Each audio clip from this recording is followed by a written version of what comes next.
Not. I still, I don't know if they want to get them. They're not getting them.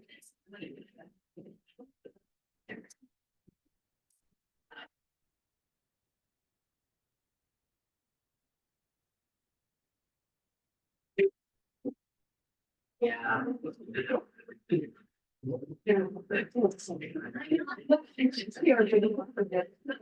Yeah, I know.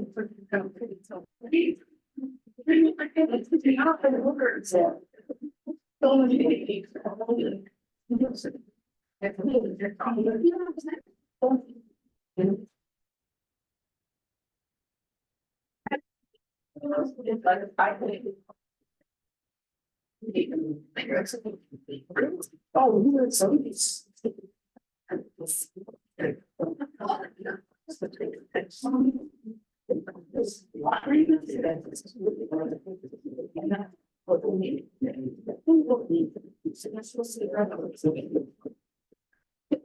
I'm looking at so much experience there. That was stick it down. It's not. It's there. I'm comfortable.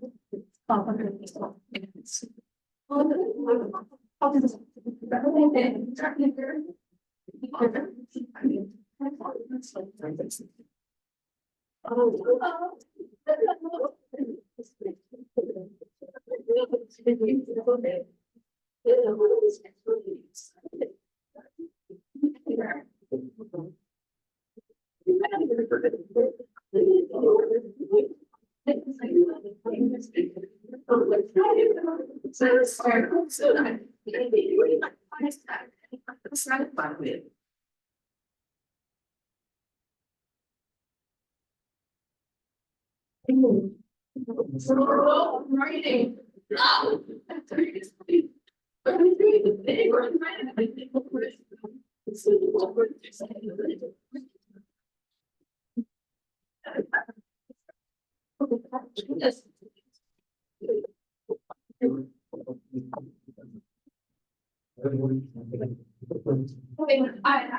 Yes.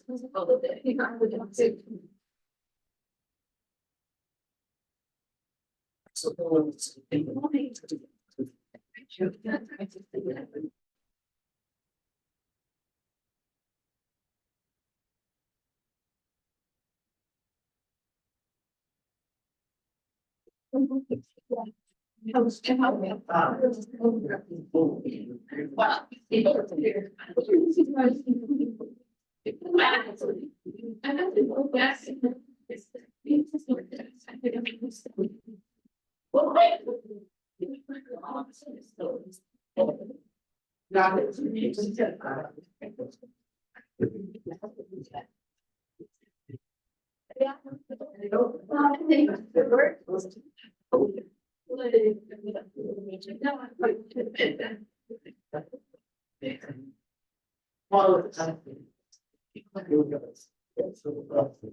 why you said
Hello, everybody. We're going to get started with our program in about 5 minutes or so to allow more folks to come in.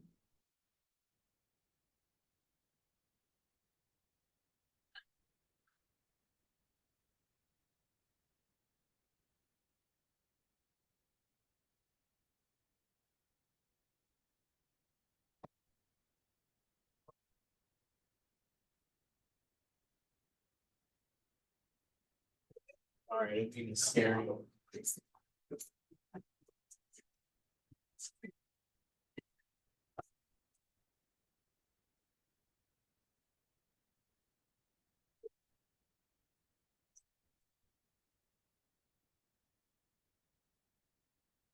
Thanks.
So the invite should show up here, right? Yeah, so if somebody needs to be let in, I have the participants thing open, it will pop up and then you'll be able to let them in. Just gonna be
no matter your political party or who you're voting for. So to give you a little bit of context, this event kicks off our National Voter Education Week, where we'll be spending time with tons of different speakers throughout the week to talk about election-related issues to help you be better informed and to make a good decision with your vote. And one of the organizations that we work with is the Andrew Goodman Foundation. And I'm gonna tell you a little bit about what that organization is, a little bit about Andrew Goodman as well, and why the work that we do is so important. So in May of 1964, the historic Civil Rights Act was under attack by segregationists in Congress. In a school paper, Andrew Goodman wrote, "The senators could not persist in this polite debate over the future dignity of the human race if the white Northerners were not so shockingly apathetic." Within days of writing those words, Andrew asked for his parents' permission to join Freedom Summer, a voter registration project aimed at registering Black Americans to vote in Mississippi. On Andy's first day, he and two other civil rights workers, James Chaney and Michael Schwerner, were murdered by the Ku Klux Klan. The story of these three young men struck a public chord that contributed to the eventual passage of the Voting Rights Act of 1965. Goodman, Chaney, and Schwerner embodied the coalitions of Black and white, Jewish and Christian, young and older Americans working together to form a more perfect union for all. Now a historic figure and a role model to many, Andrew Goodman was a beloved son, brother, friend, student, and passionate advocate for fairness and equality. Our ability to spark passion today will result in change tomorrow. And it is why we continue to live their legacy, even doing the work that we do now with the Andrew Goodman Foundation's Vote Everywhere program. Vote Everywhere supports youth leadership, voting accessibility, social justice initiatives on college campuses across the country. And we're proud to be doing this work celebrating the 60th anniversary of Freedom Summer. Today, we focus on the fight for the access to the ballot box then, and the work that we need to do now to ensure the access to the vote. I would like to welcome our keynote speaker, Dyneco Gibson, Director of Campaigns and Engagement with the Pennsylvania Project.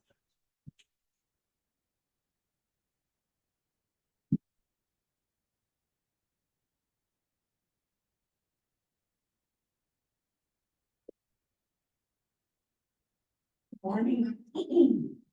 I don't want to start with a raspy voice, but good morning, as Nikolai mentioned. Go. My name is Dyneco Gibson, and I want to thank you for inviting me. Again, I am the Director of Campaigns and Engagement with the New PA Project, our New Pennsylvania Project. I'm a mom, I'm a daughter, I'm a sister, I'm a friend, and most recently, I've become an activist.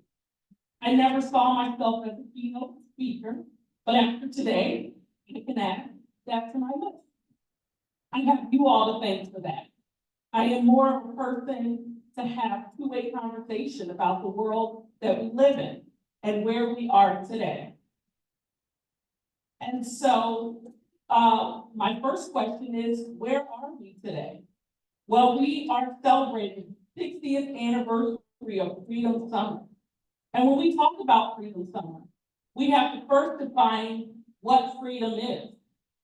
Freedom, the power, the right to act, speak, or think as one wants without hindrance or restraint. The right, a moral document or legal entitlement to have or obtain something or to act in a certain way.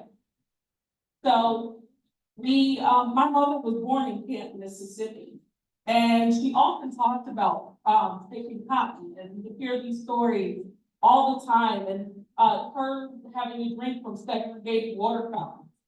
I grew up hearing these stories, how Black folks were unfairly treated, and I definitely feel connected to this topic of Freedom Summer.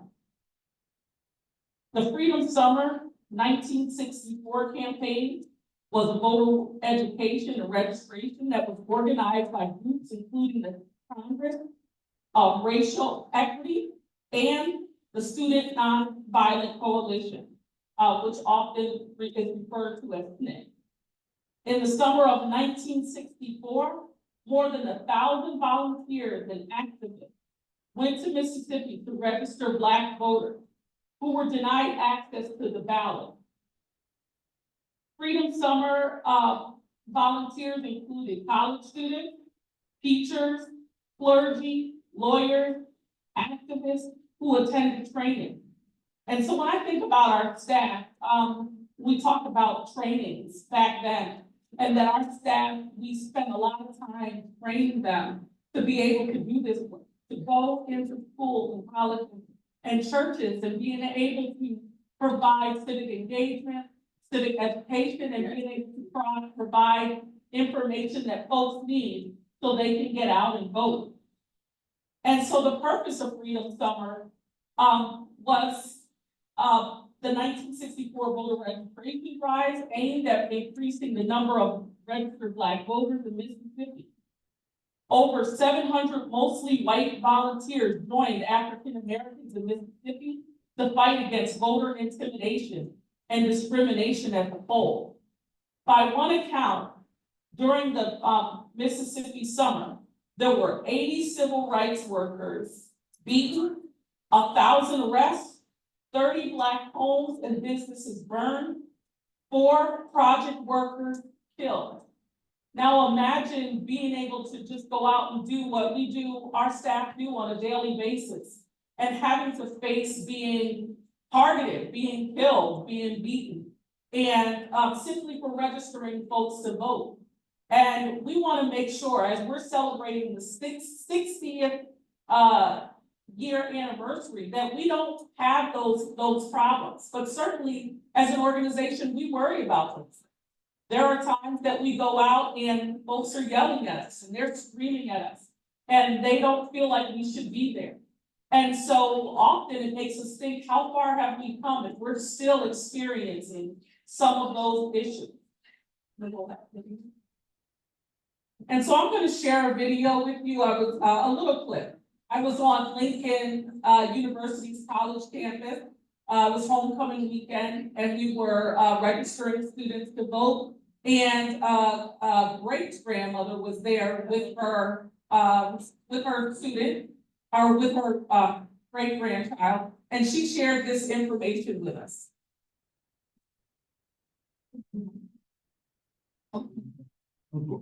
It's important in vote because it's the only way you have of picking what you want to say, what you want to be, we want to represent you. And when I go back, when I think of my ancestors, and especially my grandfather, when they first were going to allow Black people to vote, my grandfather trying to help someone through the window so they could vote. He got shot in the head. He didn't kill him, but he was shot in the head and he seized the rest of his life. And he used to always say, well, it was worth it. It was worth it, because he was trying. That was when they first would allow Black people to vote. And of course, it took a long time after that, even that, for them to get the right to vote. And so we should exercise that, because you never know what people went through to get up to that right in South right. And so when I heard that story, it just made me think of how important the work is that we do, and how important it is for folks to get out and vote. So I'm gonna ask a question for everyone in the room, folks close and folks around the perimeter. How many folks are registered to vote? By show of hands. So we've got a few hands. There are some hands that are not up. We want to encourage folks to vote. And we have staff here that are here today that can get you registered, because your voice is important. It is powerful, and it helps with change. And so prior to the enactment of the Voter Rights Act of 1965, there were several efforts to stop the disenfranchisement of Black voters by Southern states. Besides the above mentioned, there were literacy tests, poll tests, and other tests that they would have African Americans do to make sure that they were, eligible to vote. So I'm gonna do an exercise, if the few of you that are here, you can stand up for me. You be willing to stand up. So I'm gonna say, if you can participate, that's fine. If you have glasses, sit down. If you, drive a motorcycle, sit down. If you, don't know how to drive, sit down. So if we think about, these are, if a test was conducted like this, you see that there's only a few people standing. And if those few people were the ones that were able to decide on how we were able to vote, or what we were voting on, or this would be their reason, or this would allow them to vote, we think about how unfair that is. You may say, thank you for participating. I wanted you to have an idea of how some Black folks were treated, if they couldn't read, or if they couldn't, the literacy test, all kinds of things that they had to perform to be able to vote. And so we want to make sure that it is important that everyone has that right, that folks, even that may say, I can't vote because I have a record, or because, I'm not sure who I want to vote for. We want to make sure that you are exercising your right to vote, again, because it's very important. And so, besides the above mentioned literacy tests, there were poll tests, and I think I mentioned that. There was risk of harassment, intimidation, physical violence, and when they tried to register to vote. As a result, very few African Americans were registered to vote, and they had very little, if any, political power, either locally or nationally. In the 1950s, the civil rights movement increased pressure on the federal government to protect the voting rights of racial minorities. In 1957, Congress passed its first civil rights legislation since Reconstruction, the Civil Rights Act of 1957. This legislation authorized the Attorney General to use for injunctive relief on behalf of persons whose 15th Amendment rights were denied. Although these acts helped empower courts to remedy violations of federal voting rights, strict legal standards made it difficult for the Department of Justice to successfully pursue litigation.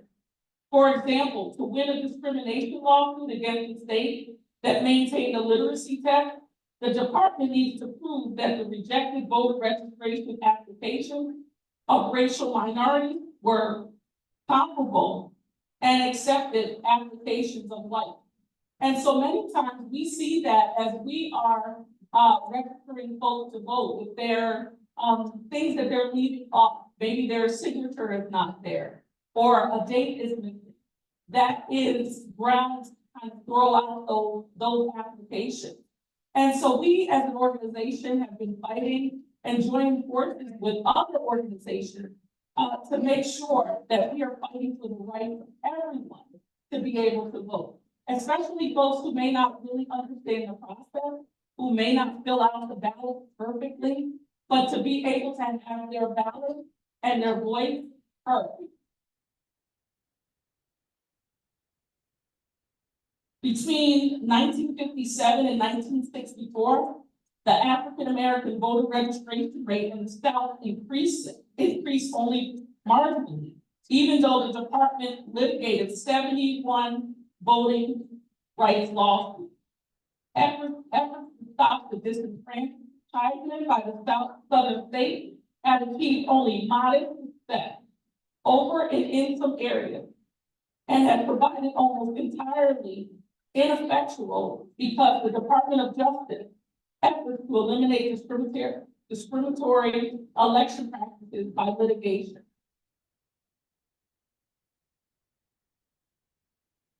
These cases were seen on a case-by-case basis and have been unsuccessful in opening up registration process. So meaning that a lot of times there were lawsuits, but nothing was done, that they still created an opportunity to discriminate and throw out those ballots that were either passed or those forms that were filled out. Congress responded to rampant discrimination against racial minorities in public accommodations and government services by passing the Civil Rights Act of 1964. The act included some voting rights protections. It required registrants to equally administer literacy tests in writing to each voter and to accept applications that contained minor errors. And it created a rebuttal that persons with a sixth grade education were successfully or significantly, illiterate to vote. And so today, 60 years later, that is still happening where folks may not be able to read. They may not, for whatever reason, need some assistance. And we want to be in a space where we are providing education as well as assistance to folks that need it, that we are not discriminating. So when I just did this exercise where I had folks stand up and sit down based off of certain things, that's certainly something that we don't want to go back to. We want to make sure that we folks that want to register to vote, that folks that want to vote, that are folks that are eligible to vote, that they are getting the proper support and what they need. The Voting Rights Act of 1965 is a landmark piece of federal legislation in the United States that prohibits racial discrimination in voting. It was signed into law by President Lyndon B. Johnson during the height of the Civil Rights Movement on August 6, 1965. And Congress later attempted to act 5 times to expand its protection. Designed to enforce the voting rights protected by the 14th and 15th Amendments to the United States Constitution. The act sought to secure the right to vote for racial minorities throughout the country, especially in the South. According to the U.S. Department of Justice, the act is considered to be the most effective piece of federal civil rights legislation ever enacted in the country. The National Archives and Records Administration stated the Voting Rights Act of 1965 was the most significant statutory change in the relationship between the federal government and the state governments in the area of voting since the Reconstruction period. In Pennsylvania, excuse me. In Pennsylvania, there are 2.1 million Pennsylvanians that are registered to vote, who are not registered to vote or at risk of being rolled off the poll. And we want to make sure as an organization that we are closing that gap.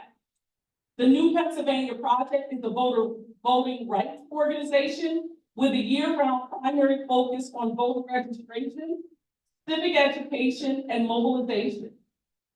MPP centers historically disenfranchised and often neglected Black folks, Indigenous, and other people of color, immigrant communities, and the youth in our work. So that's all of you in this room. Our organization classifies you as a youth between 17 and 35. We do this work through civic engagement. We ensure all eligible voters feel compelled to exercise their freedom to vote in the Commonwealth. This organization was formed because there is still a need to get people to vote, especially in the communities we center. Oftentimes it's due to the mistrust in the political process, and many believe the system has truly failed them. My second question is, what is your why? We ask our staff that all the time. What is your why for doing this work? Why is it that you get up every day and you're going out to colleges and how high schools and senior centers on a rainy day, what is your why? Why do you get out and do this work?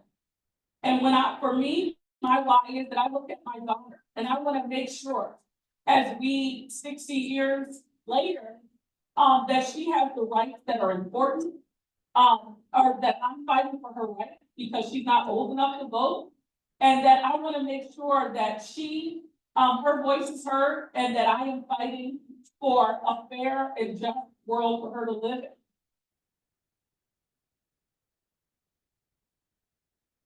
It is also important that I am selecting candidates that will make decisions that will impact my daughter's life in a positive way. Every election, I take her with me. It's become a habit, to let her know that twice a year, we have 2 elections and that both of them are equally important to get out and cast your ballot. My third and final question is, what will you do to fight for the rights and freedoms of others and those in your communities and outside of your communities? The call to action, as they did back in 1964, is to assist with voter registration in any way you can. Talk to your family and friends about the importance of registering folks to vote. Make sure you are registered to vote and your information is up to date, and to show up to the poll. So not only do we want to register folks to vote, we want to make sure that people go to the poll on November 5th and cast the ballot. And so we still have work to do. You might ask, what can we do? There's only a few days leading up to November 5th. I'm glad to ask. Again, I'm going to encourage folks to mobilize. And what does that look like? That means getting together with groups and figuring out how you can get your peers registered to vote, making a plan to go to the poll, and checking your status. Many times, I can't tell you how often that we come across folks that think that they are registered to vote, and we pull up their check their status, and it says inactive. We want to make sure before the deadline, October 21st, that everyone is registered at your current address, your information is up to date, and that you are ready to cast your ballot November 5th. And then you can make sure your friends are registered. That's really important. So if you're registered, talk with 1 or 2 friends and make sure that they are registered as well. And making a plan to vote and going to the polls, doing it together. Earlier in my speech, I said I became an activist 2 years ago when joining this organization. But I guess I can say I've always been an activist. In some kind of way, it's in my DNA. Thank you for listening. Have a great evening.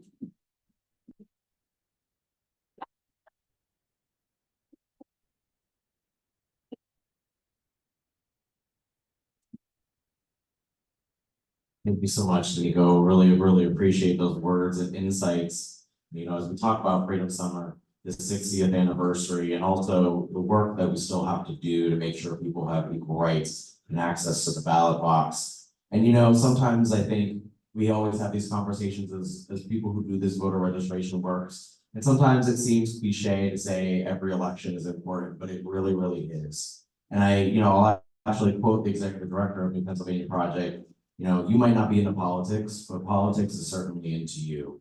And would you rather not participate and allow the folks who you may not agree with to get elected and make decisions on your behalf about your future, about your families, about the things that you deal with from day to day, or would you rather have a voice in the process? And I also want to mention, it's not just Kamala Harris and Donald Trump on the ballot this election cycle. There are down ballot races, Auditor General, Attorney General, your state house races, US Congress, there's a US Senate seat up for grabs in Pennsylvania.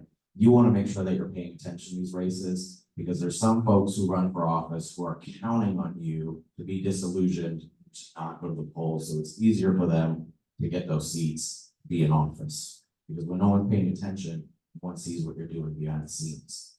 So it's about you holding them accountable, being a part of this process. So this event was just the first in a series of events that we have going on this week. It is National Voter Education Week. We're celebrating a little bit a week early than the rest of the country, but That's when we decided to schedule everything out. And throughout this week, each day will have a different focus. Today's theme is about registering to vote, which we heard a lot about that today, updating your voter information. I'm glad many of you are registered to vote. That's awesome, but I still want you to check to make sure you're registered because you never know. You just want to make sure just in case anything happens, because you don't want to show up to your polling place and they tell you you can't cast your ballot. So obviously, October 21st is the last day to update your voter information and register to vote. If you have friends and family who are not registered, have them check, get them updated, and make sure that they're registered. And our Northampton Community College Votes team is here to help you. So our table, you probably see us around campus. We've been doing these events. Vincent over here is one of our NCC Votes ambassadors. Please come in and talk to us if you need assistance with registering to vote, or you just need help kind of understanding what's going on in this election. We have nonpartisan voter guides we provide to students and we can help you understand this process. And if you need help with getting to the polls on election day, we have a grant for LIV credits to help you get to the polls. All you got to do is show me proof of your voter registration. I can send you LIV credits. We hope that for the rest of this week, you will also join us for some of our other events. Tomorrow at 11 o'clock, we'll be having a women in voting panel discussion. We'll be having some elected officials, for example, Shayla Alvarado from the Lehigh County Board of Commissioners. We'll be having someone from the League of Women Voters and some other folks talking about the impact that women have on the electoral process and also the legacy of women fighting for the right to vote and have access to the ballot box. On Wednesday at 11 a.m., we'll have a Policy Pulse election issue panel where we're bringing in experts from different nonprofits around the Lehigh Valley to talk about things like the cost of living, gun violence, social justice, criminal justice reform, environmental policy, and more, to give you the insight as to how we address these issues at a policy level to help you be more informed. And then on Thursday, we'll be having a little bit of fun to close out the week. We'll do voter trivia. You want to test your knowledge, we encourage you to come. Some of the questions included in that trivia are citizenship test questions. So let's see how much our own citizens know, but you have the chance to win prizes as well. And we're going to conclude this event with a screening of the documentary Neshoba in honor of recognition of the 60th anniversary of Freedom Summer and the story of Andrew Goodman Schwerner. Thank you so much for joining us today. We hope to see you at the rest of our events.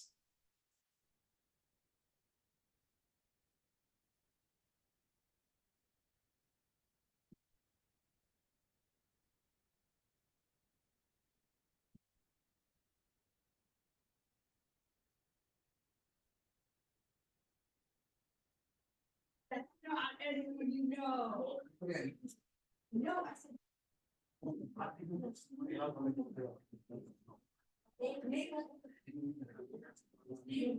That's about.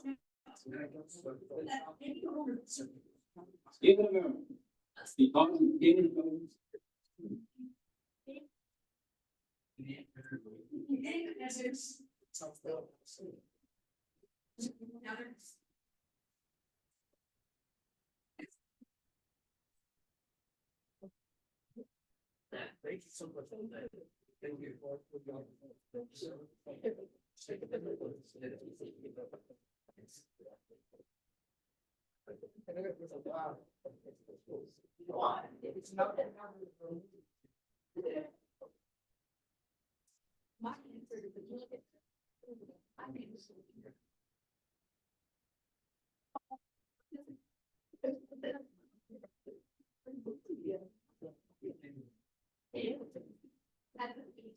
That's what that was from those days was every day.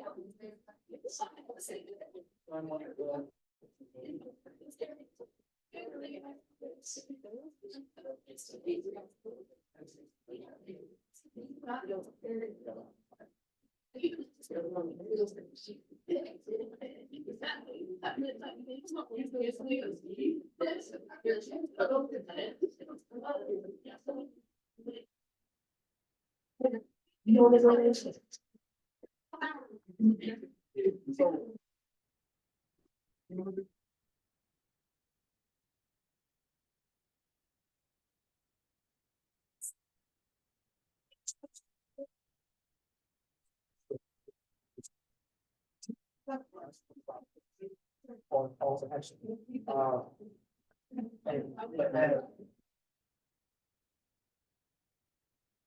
Bring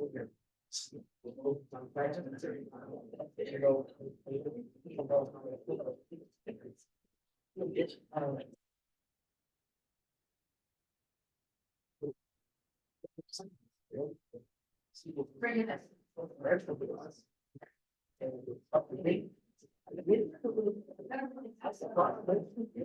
If in America, because its skin is dark, cannot eat lunch in a restaurant open to the public, if he cannot send his children to the best public school available, if he cannot vote for the public officials who represent him, then who among us would be prepared to have the color of his skin changed? Well, I don't expect it. Wow.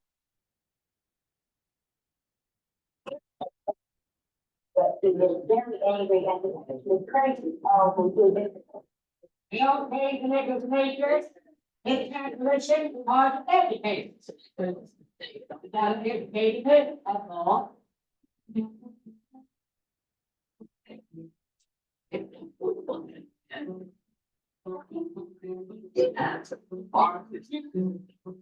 All these people, you absorb my.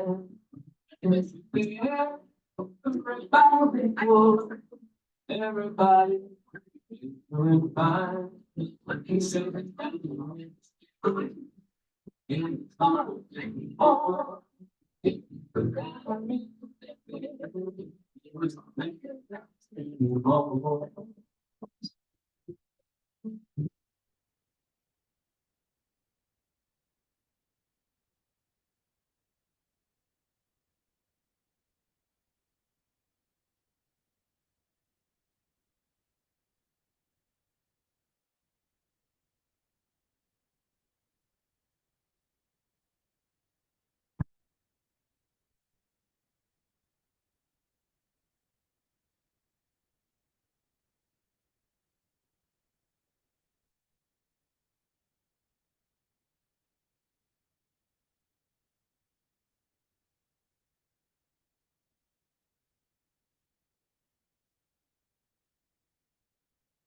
Board, they are discussing opening the case and filing murder charge. Neshoba County Code, down in drug coverage, so they don't. Need to be known. Why run all the find out guilt? It's not gonna bring anybody down. Some people don't understand that the burden is better lifted in the trial than by just ignoring. My opinion is, stir up something bad, that's what he's saying. That is just great. I think something that could be left alone. People is. Do you know that if you keep bringing it up, somebody in their family names are coming. Why would we want to protect murderers?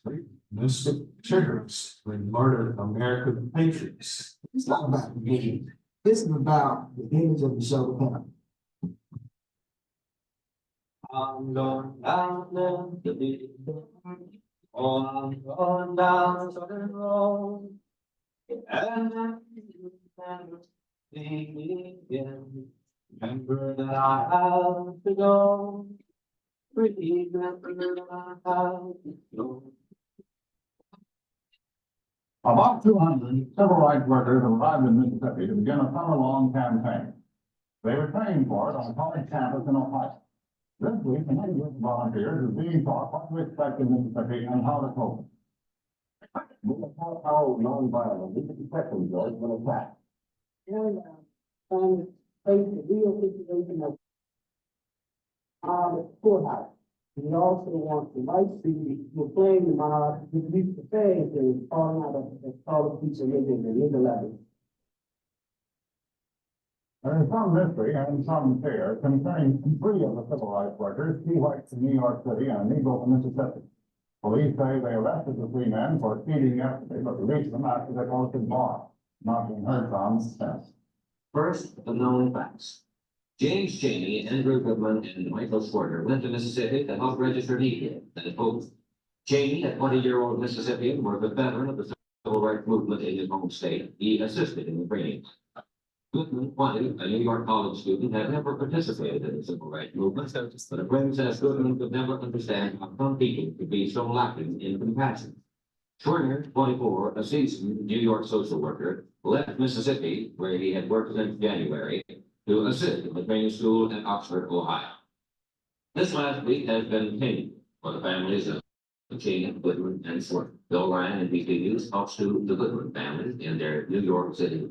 We both are quite desperate to hear from him. I can't help thinking about the last time I saw him going out to Oxford for training. I put my arms around him and hug. I just had a terrible feeling that something is going to happen. So he wrong, the only words that he said, I'm going. He said, doing something. I do think I'll see. Your father's leaving. When my father really, I am never made for we can tell. And, you know, say goodbye. It's not my song. I bet, I really thank you. I feel. I knew something had been going on. Still alive. Yes, I hope the ladies. I just feel like the G was gonna come somewhere. It was so bad. Felt like it's good.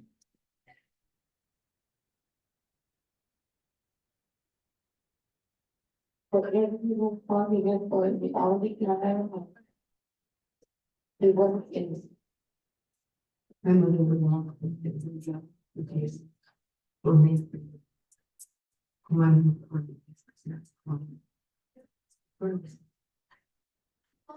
I used to be able to go out, walk out the house, and go out and be able to be part of that party. I can even be my fourth, once my brother is. So let's see.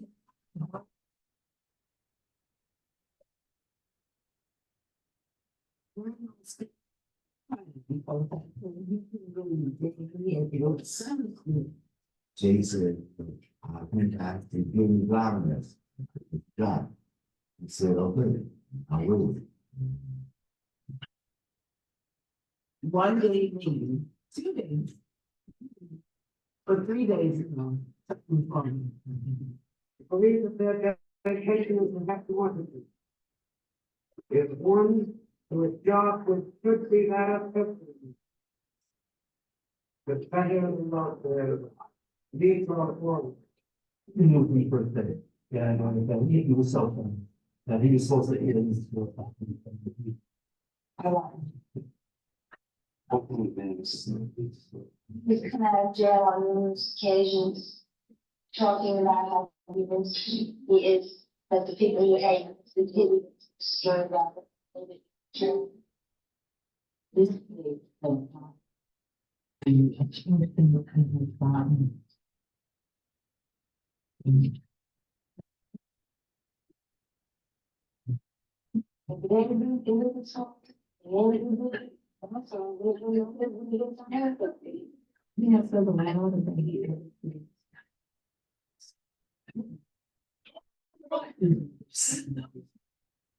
It is possible country. Right.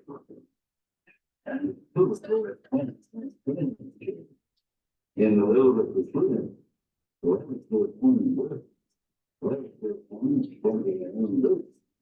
We civil rights workers were missing, last team going up to investigate a church burning in Neshoba County. It's 35 miles from Meridian to Philadelphia and 12 miles to Wilmington. That afternoon, the police were seen at the church site and at the home of its lady. About 2:30, they headed west toward Philadelphia. Changing was outside, changing the time. They were quiet. And there was fun. They told up, he said, just been saying, speeding, Warner and Goodman, or mid-city. Season Price, deputy sheriff, saw on the top of the he takes him into the jail. But somehow, somewhere, the message gets out, the plan, and came, you got to order him. Take away 200. kind of gathered that wanted to go bit more. In general. By 10 o'clock, Price says he had located a justice for payment, fine is 3 hours. Price tells what happened then. But that's last time we saw. Was fine. Only you started down the road where it is. By a police car. And you. Rest of them and put on price off. then turn right into a rural road. And out one Roberts, Brad Warner, he said to him, "Are you that inward lover?" You know, Warner said, "Sir, I understand I did." And Brad Whitman didn't get why. Doctors, anybody's, I don't realize what's the plan. Look on. We know you can try by executive. They also tend to be. Black person, they always be the person, they cash free, but they do something to provide, give them some superiority. And then once they get information.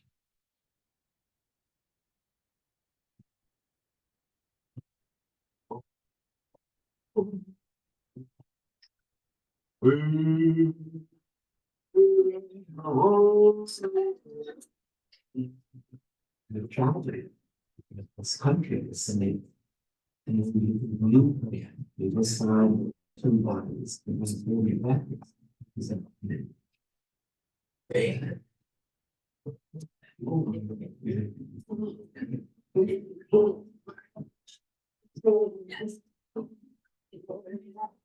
Result of the wagon 9 additional bodies, other than the civil rights workers, were pulled out of the Mississippi. Those of us in Mississippi, people begin to have, who are these, that here we see the local mayor and the I mean, the plan and putting all the thing you all that, that's what. Well, I believe it's a big publicity, because they have to I'm stating. Because everybody got a, any white person that I would somebody probably said something that I would disagree. And it's one of that's what it is. And someone we gotta make that check and make it not be, I was just gonna be honest with you. I'm not feeling very police. 6 weeks before months. The night in Washington, the FBI was finding a 3 bodies, grave and China for test. With 3 civil rights workers, 50 different. My father was not vision. Or what they did. He was literally nervous. Building his welcome semesters. And students, very wise.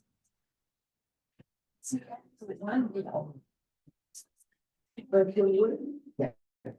If they could, and they see them, put them in and teach them I will pass things. So you see, you know, from my house, that would hurt.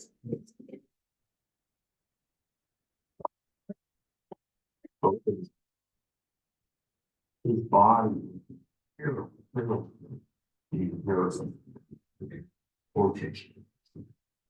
I was. I was many years old. But understand the life and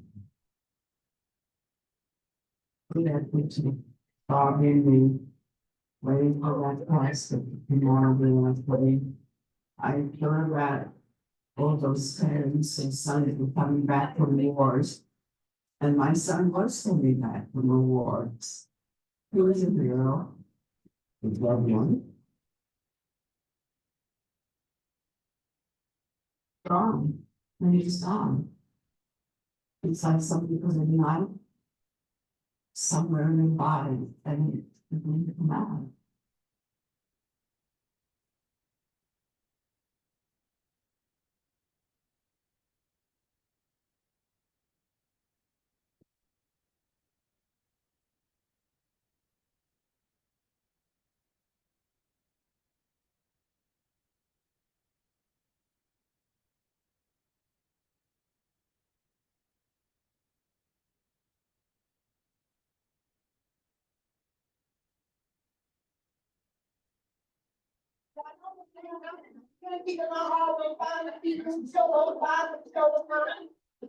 Gotta come out there, really all the time. I know it's gonna take out your business. I have the ones. It's really to keep it quiet, and I look out there and see them. And you're sensitive.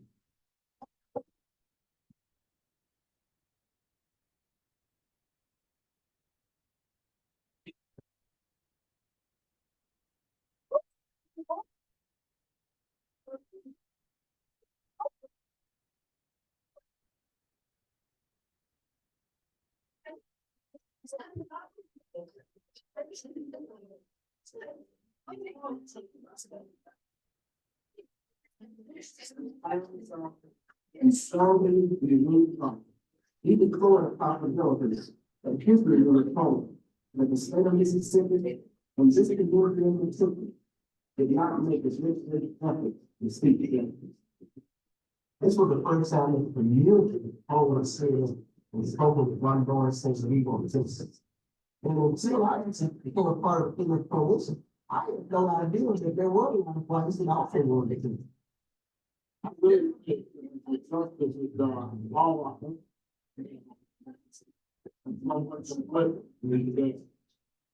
There are witnesses among us that can share information with Fox students. That's what makes us in 2004. For 40 years, our state's judicial system has allowed murderers to roam our land. 40 years ago, I want my children and grandchildren to look back on something. It's great. What did they do? I want us to be able to say to them that we writing this historic wrong, we did go.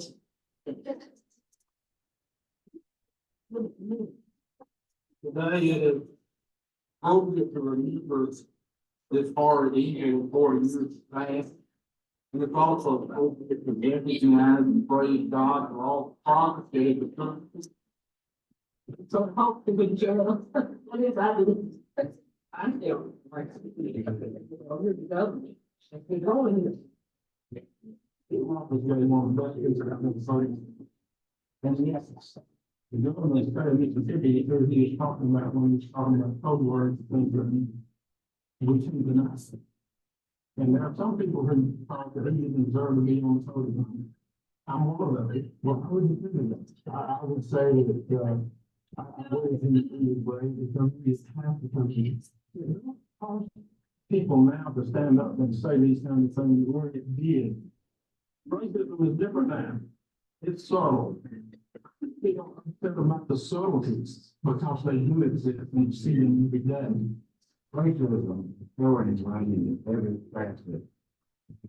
They were born, they couldn't burn them. When you pray with non-hunger, educating. 64. I think about it. But we, when I'm trying, we were scared of it. My mom didn't go to the doctor because she didn't know when she was going to. She didn't know if that was one of the doctors were that I think. People feel like that, we've been starting this out in this years. And, it's time we put all the chips on the table. Not now, when, never. There was not a single community leader who would step forward and say, we don't like what happened. We first had to acknowledge what happened. And the You got up to 30 so members We just sat and discussed different things. We just got started that way, and I tell our story. And, the wives would tell them. Because I was standing work, and I did it for these other, because y'all had things to do. Overall, it's a different Neshoba now. We wouldn't have never done that for you. You know, I got pictures of them, I can call my friends. Now, we get very things to speak, but I've never really actually heard it. And I remember that night, saying to myself, that I need to go to you. Until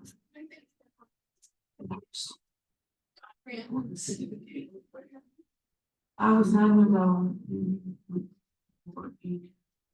I remember taking the hot dog. My family never talked about it. Told me that someone from my husband's bed, what they wanted was to be honest, and was honest. And I thought that was very, very brave of her to come to face. And it was, I made it like a relief because you found someone in white that felt the same as you, as wanted justice the same as you. You know, for 39 years, no one's trying. I think we'd be able to find it next time, hoping that all the perfect die.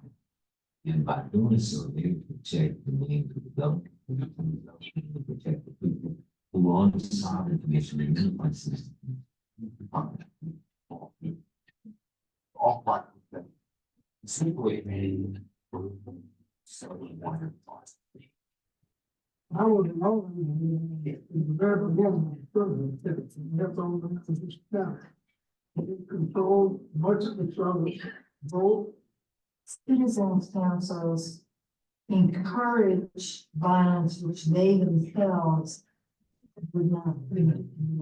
Just how you described it as the country for itself.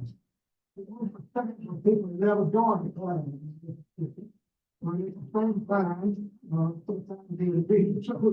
The death of the people, they didn't agree with nothing.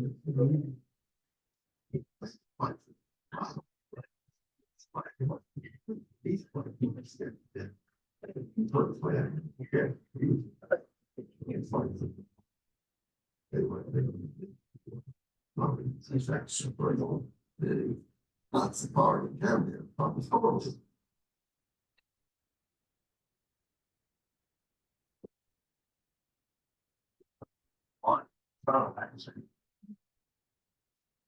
Thank you, guys, for being over the term, mental ability.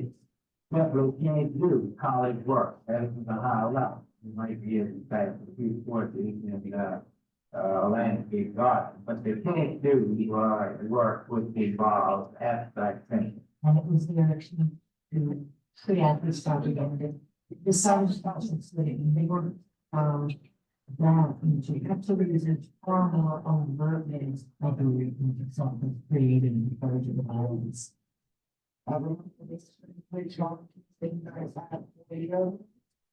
The sovereignty condition was organized as a safe, secret police service. People talked about the sovereignty commission, the way you go about the PhD, but you didn't talk too long because you didn't know who might turn you in. What we know, we certainly is that.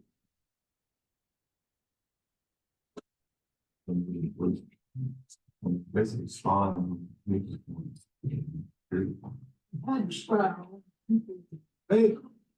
There were paid spies and unpaid spies. The unpaid spies were basically the whites. They're more than happy to call the sovereignty commission and do anything that was necessary, right? But the paid spies were black. An atmosphere was built up of no trust your neighbor. That many of us figured spy on you is a great shock. The whole country was fighting and there was a communist and every photo. I know when I was being called, At that time, in history, I had a job line over. When the county was was.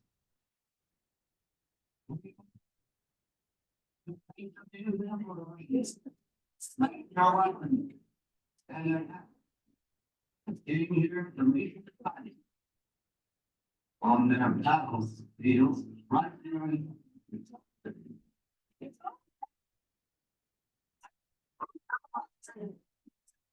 Oh. Dog's life.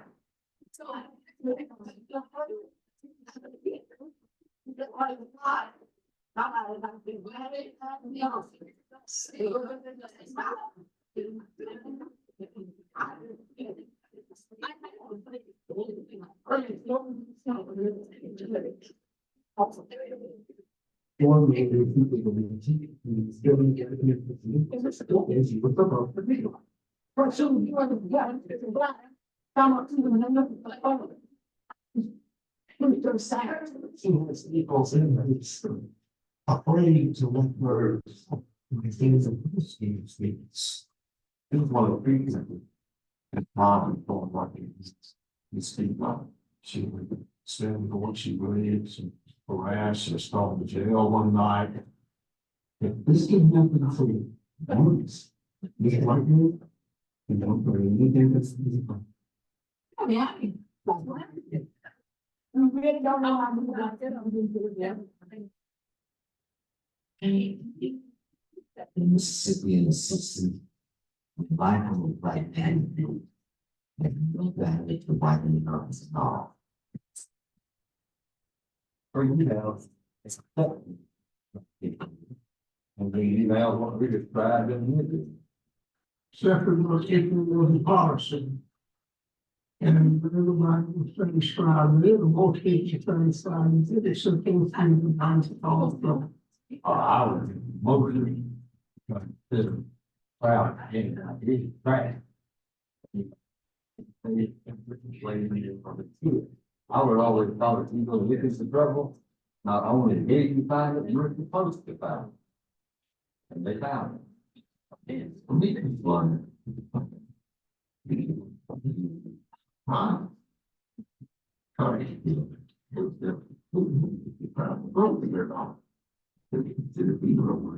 Sorry.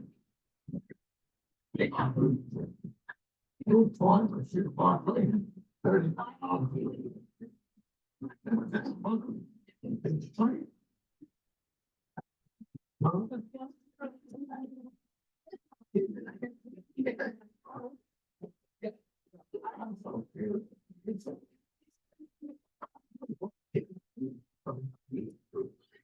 But here we can just it shows you the bond. Awesome. You know, it's time.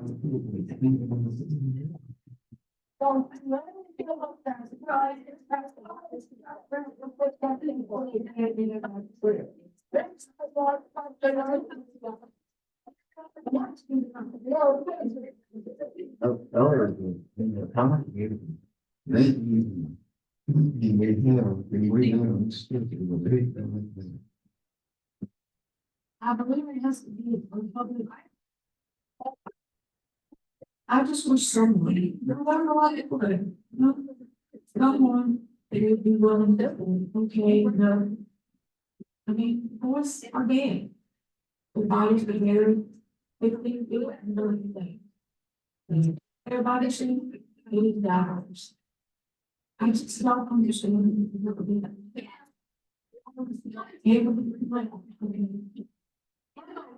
Let's see.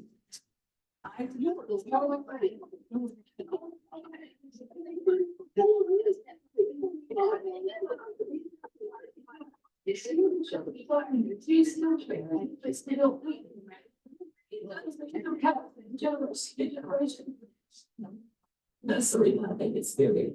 We deal with this.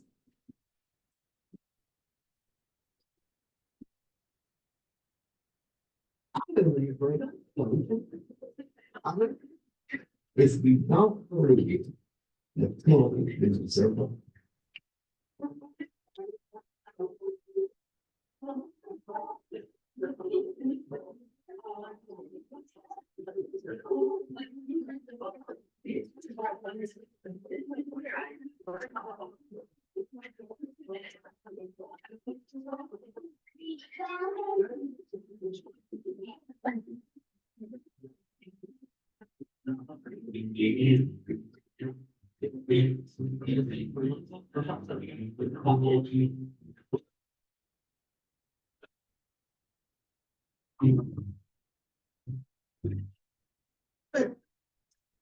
We're thinking Brown owned by a private utility company for Kevin, along with people who are Kevin, but they're by permission.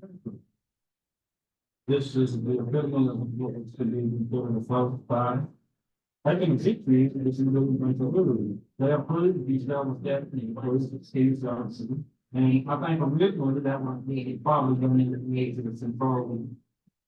What you can imagine is control. I really don't believe that most of them anymore. But there are no black and.